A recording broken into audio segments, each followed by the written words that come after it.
नूपुर शर्मा के विवादित कमेंट पर काफी हंगामा हुआ था, जिसके बाद बीजेपी ने नूपुर शर्मा को पार्टी से निलंबित कर दिया था।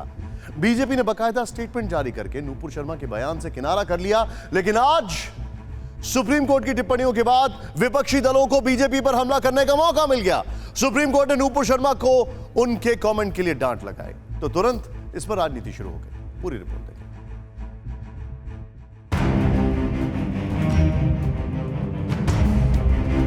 सुप्रीम कोर्ट की सख्त टिप्पणियों के बाद सबसे पहले मैदान में कांग्रेस कूदी। कांग्रेस के ऑफिशियल ट्विटर हैंडल से 2 ट्वीट किए गए। पहले ट्वीट में लिखा था,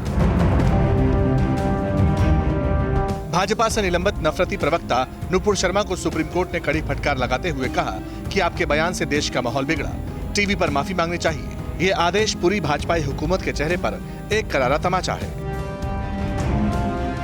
कांग्रेस ने एक और ट्वीट किया जिसमें लिखा, भाजपा की पाली पोसी नफरत आज देश को निगलने के लिए आतुर है। नूपुर शर्मा के मामले में सुप्रीम कोर्ट की टिप्पणी कहीं न कहीं गृहमंत्री की नाकामी को दर्शाती है। आवश्यकता है कि गृहमंत्री अपनी चुप्पी से बाहर निकले। कांग्रेस को मौका मिल चुका था, इसलिए ट्वीट करने के बाद भी कांग्रेस के नेता चुप नहीं बैठे। कांग्रेस नेता कह रहे हैं कि देश से माफी सिर्फ नूपुर शर्मा को नहीं, बीजेपी आला कमान को भी मांगनी चाहिए। माफी सिर्फ नूपुर शर्मा जी को नहीं मांगनी चाहिए, माफी भारतीय जनता पार्टी के सर्वोच्च नेतृत्व को मांगनी चाहिए कि अपनी कमियां छिपाने के लिए उन्होंने सारे देश में आग लगाने का वातावरण बनाने दिया अपने अधिकृत प्रवक्ता को। नूपुर शर्मा कान पकड़ के माफी मांग लेगी तो क्या भाजपा माफी नहीं मांगेगी? ये तो भाजपा की बुनियाद है ना, इस देश भर में आग फैला के नफरतों को ये करके खून के रफ्तार बहा के ये सब जो करे हैं, ये तो बीजेपी की काम है ना। थोड़ी देर बाद कांग्रेस नेता राहुल गांधी भी बोले। राहुल ने बीजेपी पर देश में गुस्से और नफरत का माहौल बनाने का आरोप लगा दिया। But the atmosphere in the country has been created by the ruling dispensation, right? It is not the person who has made the comment. It is the Prime Minister, it is the Home Minister, it is the BJP and the RSS that has created this environment in the country.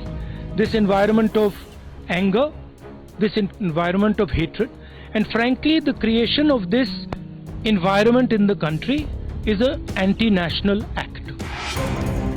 BSP अध्यक्ष मायावती का reaction भी आया। मायावती ने tweet किया जिसमें लिखा था, नूपुर शर्मा पर सुप्रीम कोर्ट का सख्त स्टैंड और उन्हें माफी मांगने का निर्देश उन सभी के लिए सबक है जो देश को सांप्रदायिकता की आग में झोंककर अपनी सियासत चमका रहे हैं। पैगंबर मोहम्मद पर नूपुर शर्मा के जिस कमेंट के लिए सुप्रीम कोर्ट ने खरी खोटी सुनाई, वो बयान नूपुर शर्मा ने 35 दिन पहले दिया था। नूपुर शर्मा के बयान का देश विदेश में तीखा विरोध हुआ, यहाँ तक कि अंतर्राष्ट्रीय स्तर पर भी नूपुर का कमेंट बड़ा इशू बन गया। कई मुस्लिम देशों ने इस पर अपना विरोध दर्ज कराया था। देश के कई शहरों में नूपुर शर्मा के बयान के विरोध में प्रोटेस्ट हुए, जिसके बाद यूपी और झारखंड में हिंसा भी हुई थी। सुप्रीम कोर्ट की टिप्पणियों से नूपुर शर्मा पर गिरफ्तारी की तलवार लटक गई है। हालांकि नूपुर शर्मा के वकील अब हाईकोर्ट में याचिका दायर करने की तैयारी में हैं।